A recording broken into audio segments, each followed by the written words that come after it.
S'il y a une personne qui peut se dire ben en fait c'est accessible pour moi, c'est pour moi, je peux aller sur scène, je peux chanter, jouer de la musique, faire quelque chose, on aura gagné notre pari. Et on peut s'adresser au public qui va être là. Il y en a certains, peut-être c'est la première fois qu'ils mettent les pieds dans une salle de concert. Si on a réussi à convaincre une personne par concert, ce sera déjà une réussite.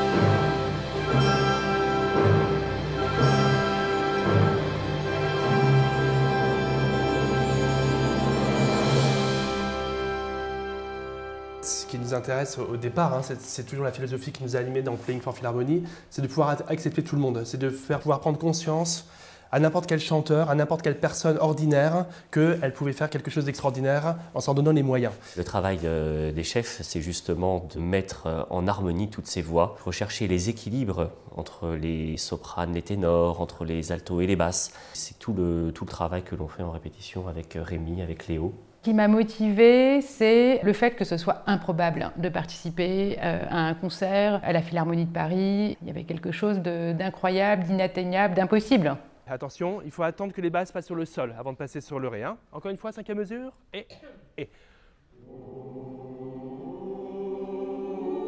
Voilà.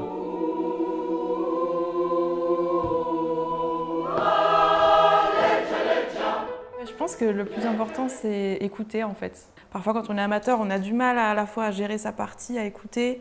Donc c'est des réflexes qu'on essaie aussi de développer et d'entretenir, de tout le temps être à l'écoute de ce qui se passe à côté, mais aussi plus loin, au fond de l'orchestre. On peut jouer très bien d'un instrument, mais pas savoir bien jouer avec les autres. Et c'est une grande partie du projet, c'est ce travail d'équipe, de savoir se placer, de jouer, d'être de soutien, mais aussi de savoir s'effacer un peu s'il faut. En fait, c'est un grand équilibre et c'est ce qu'on travaille beaucoup dans les répétitions. Le vrai challenge pour moi, c'est l'unité. C'est de créer une unité. Parce que justement, avec des niveaux de musiciens, des parcours très très différents, d'arriver à unifier tout le monde pour qu'à la fin, on a l'impression que tout le monde a travaillé ensemble depuis 20 ans, tout le monde a le même parcours, tout le monde a le même vécu, ça c'est un vrai challenge. Donc quand on arrive à la répétition, oui, le mode panique s'enclenche assez rapidement, parce que c'est un défi qui paraît gigantesque, le temps d'œuvres, de lignes de texte dans différentes langues à apprendre. Et puis on regarde les anciens qui ont l'air complètement sereins et, voilà, et la bonne énergie s'installe rapidement. À partir du moment où on est dans un orchestre et on commence à jouer les uns avec les autres, et qu'il se passe un équilibre entre tout le monde, entre toute cette composition, eh bien, on n'est plus soi-même, on n'est plus la Société Générale, on n'a plus de soucis, on n'a plus de guerre dans le monde. C'est vraiment une déconnexion totale et oui, un miracle, on peut le dire. Et je crois que c'est vraiment pour ça que je fais de la musique, moi, en tout cas. Après les premières répétitions, ils vont me dire « Non, mais jamais, j'arriverai jamais, il faut des partitions simplifiées. » Et là, je dois faire le dur et dire « Non, non, non, on persévère avec la vraie partition. » Et en fait, à la fin, tout le monde joue très bien la partition. Jennifer, c'est une grande violoncelliste, donc nécessairement à ses côtés, on ne peut qu'apprendre. C'est vrai que c'est assez aidant de l'avoir avec nous parce qu'en fait, elle nous donne tous les départs, elle est tout le temps là pour nous. Donc finalement, c'est un petit peu notre backup. Et en dehors de ça, oui, effectivement, elle nous aide finalement dans l'apprentissage de comment agir en orchestre et elle nous donne toutes les billes pour réussir. En fait, on n'est pas obligé d'être un violoncelliste professionnel pour prendre énormément de plaisir de jouer avec les autres et de jouer ensemble. Ça se travaille, mais on y arrive. J'observe beaucoup pendant les répétitions les choristes, j'aime voir leurs attitudes, leurs émotions, leurs agacements, leurs découvertes. Et d'autres moments aussi qui me marquent toujours, c'est lorsqu'on découvre une nouvelle partition. Et encore récemment, avec le Bollywoodian, nos amis français, j'aime voir leurs réactions catastrophées. Mais à chaque fois, à chaque nouvelle étape, on sent « Ah oui, ça y est, il y a petite approbation, on commence à comprendre, on commence à y arriver, on répète. » Et parce qu'on a cette exigence de vouloir y arriver, au final, ils sont galvanisés. Ces moments qui sont clés, c'est les moments où on réunit chœur et orchestre de toute façon. C'est pour ça qu'on a cherché à en faire le plus possible, même si c'est une logistique gigantesque. Mais c'est des moments où justement, il peut y avoir cette communion et cette réunion.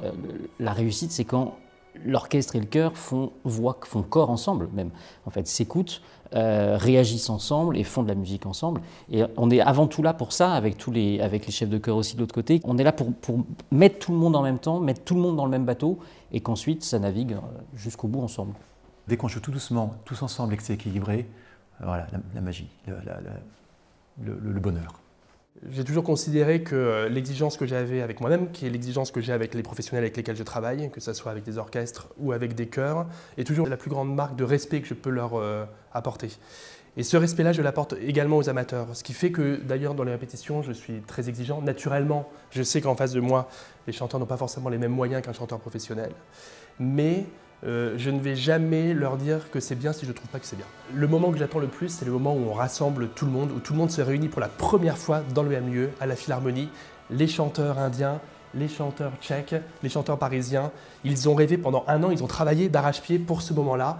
Et c'est toujours un moment très joyeux, le moment où tout le monde s'est réuni. Pour moi, ce projet, d'être à côté de Férouz ou quelqu'un qui est peut-être tétanisé, ça me rappelle en fait mes débuts et aussi ça me rappelle comme c'est quand même quelque chose de toujours exceptionnel de faire un concert. Je vais avoir le trac parce que même si on se prépare pendant longtemps, finalement se retrouver face à toutes ces personnes et être seul face à son pupitre et son violoncelle, c'est impressionnant, mais ça va aller. Je crois que je suis un peu dans le déni encore. Je me disais peut-être un jour je dirigerai là, mais dans 10 ans ou 15 ans. Et là, c'est la première fois que je vais diriger dans la grande salle et je suis assez émue et de me dire, en fait, ça y est, c'est maintenant. Au Thierry qui est en train d'avoir le trac en coulisses, je dirais, respire, de toute façon, ça va bien se passer. Mais profitez bien de ce moment, quand vous regardez l'orchestre et le chœur, imaginez tout le travail que chacun a fait derrière pour arriver à ce résultat, c'est quelque chose de très émouvant.